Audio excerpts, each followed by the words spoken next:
Big businesses look to us for specialist insurance solutions. Do you?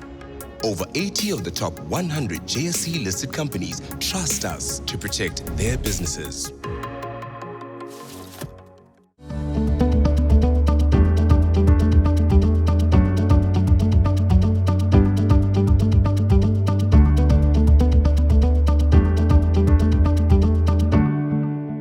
Good day and welcome to the latest installment of the Role of Insurance in the Economy series. My name is Fifi Peters. Now, throughout the series, we look at different sectors or industries and the challenges that they are facing when not insured for unforeseen circumstances.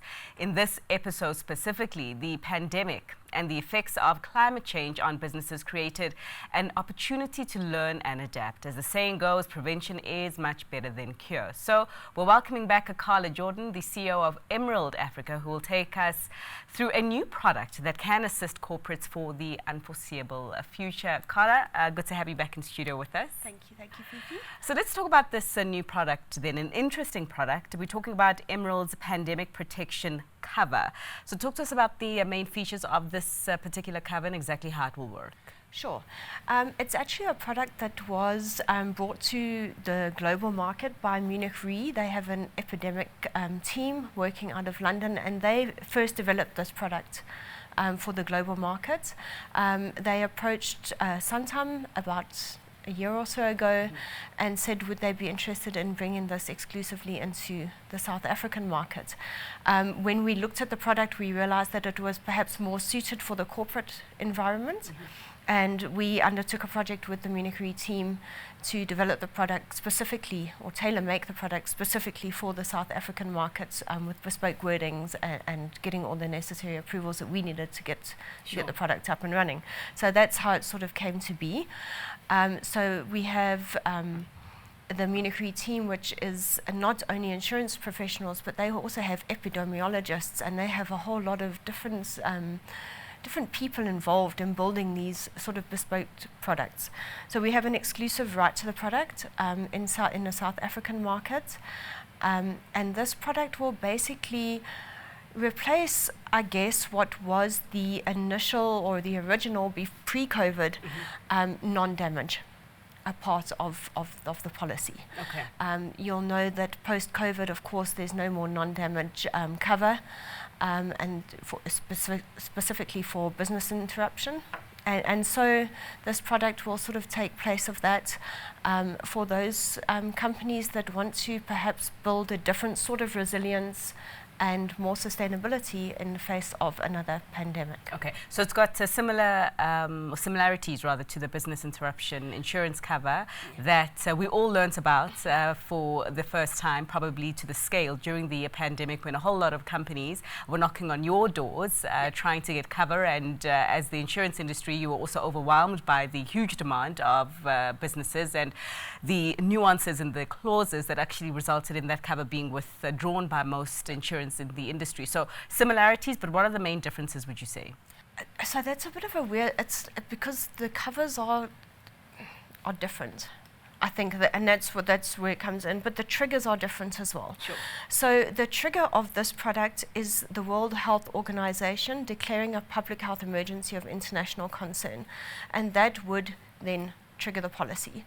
And based on that, a client would then look at for example, their business interruption or their increased cost of workings or whatever happens as a result of that pandemic. And you will know from COVID that different actions were taken in different countries at different times. So what happens in South Africa in terms of a future pandemic and lockdowns and inability of non-essential services to trade and things like that might be completely different to even that of a neighboring country. Sure. So a company's ability to claim through this product would be bespoke to their environment. And I think that's where this product differs a little bit, is that you don't have to say, today the World Health Organization declares a pandemic and tomorrow it's triggered and then you have to claim. You can choose your period, in your period of insurance where your worst losses occur. Okay. And for example, that will help companies when I talked about sustainability, you know, a lot of companies, they had to put their retrench people, they had to put people on furloughs, they had to do all of those things. Here you have an opportunity to be able to still pay your employees. You have an ability to still be able to run essential services out of your company, to make sure that you have a company that's a little bit more sustainable in the face of another pandemic. Sure. Essentially, you have the opportunity to ensure that business goes on as usual as is possible under those circumstances. Absolutely. But Carla, let's just actually maybe flesh out the cover in itself in terms of exactly what corporates who are listening to this conversation and thinking, okay, I want to hear more, need to know about what they are covered for. Essentially, what bang do they get for this? So, I mean, it would cover all, as I mentioned, the increased cost of workings, business interruption, all of the things that would generally be covered under your business interruption non-damage part of a policy, you would be able to claim through this policy. Even, for example, companies that saw no decrease really in turnover, but had increased expenses in terms of for example, cleaning equipment or masks or things like that, would be able to claim for those increased costs from this policy. Companies in South Africa only, is that who this is targeting, or elsewhere where you also do business as Emerald? So primarily companies within South Africa to start with, although we can offer it to companies outside of South Africa throughout the rest of the African continent and the Middle East. In line with our territorial scope. But to start with, we'll be focusing on South Africa and South African businesses. Okay, and exactly when? I mean, you did mention the fact that this product is not currently available in the South African market, so when are you launching it? We are launching on the 31st of July and the 1st and 2nd of August in Johannesburg, Durban and Cape Town, respectively, to the corporate broker markets. We have actually asked the corporate brokers as well if they have any strategic clients that they think this product would appeal to, you know, invite them to the launches as well and get to hear from the team on the ground as to how the product works in a lot more detail than perhaps I can give here. Okay. But you know, come and listen to really what it's about and how it can help their businesses and their clients for the future. I think perhaps some of the viewers who will be watching this will be wondering, okay, you know, this is fantastic. You definitely need insurance against an unforeseeable event, particularly to the scale of a pandemic. Companies that were severely impacted by the pandemic, that is. But at what cost? So perhaps take us through the pricing model of this. So it would be a bespoke pricing model, and it would depend on the occupancy of the client.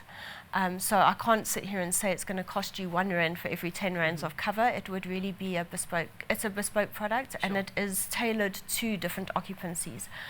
So perhaps, you know, those clients in the retail space would have a different pricing model to those in, for example, a telecom space. Okay, Yeah. okay.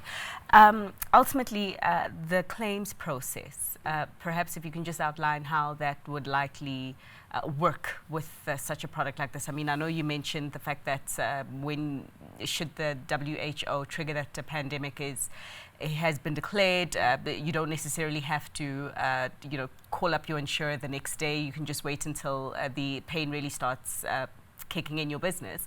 But with claims, what should people who are thinking about this product know about that process? I think one of the really attractive parts of this product is the claims process. Because it's a parametric trigger, the claims process becomes a lot easier and a lot faster.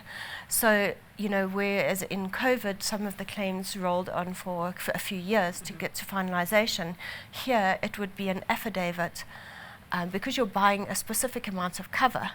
So if you buy 10 billion rands worth of cover, for example, you just have to have an affidavit stating that this is how your business has been affected, and you will get your claims payment within a matter of days. Okay. So I think that's a really attractive part of it, proposition for the corporate client, is that it wouldn't be a 2 or 3 year protracted process through legal courts to get a claim paid. This is a much easier system. Okay, so clearly lessons learned from the previous pandemic then. I think so, and yeah, and who knows when the next pandemic is going to be. I think that's for sure. But isn't it from a Santam point of view then to provide such a cover for such a bespoke or perhaps a unique event. Yes.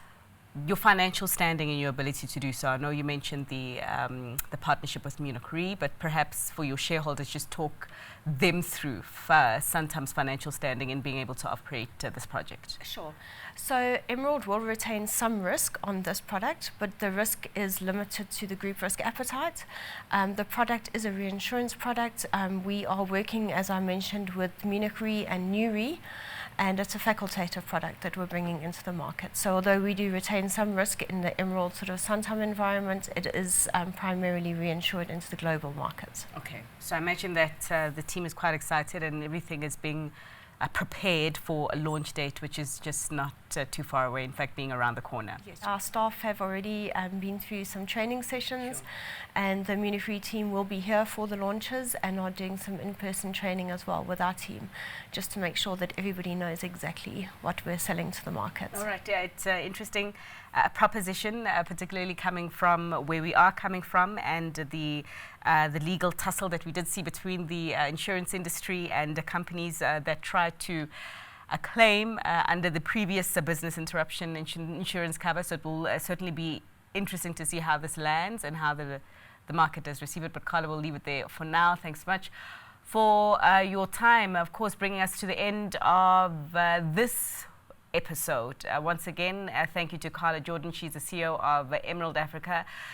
Thanks to her for joining me for her insights on the pandemic and the effects of climate change on businesses. From myself, Fifi Peters, it's goodbye for now.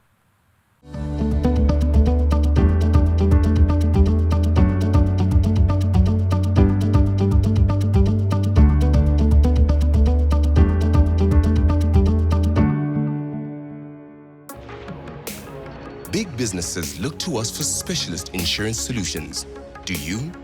Over 80 of the top 100 JSE listed companies trust us to protect their businesses.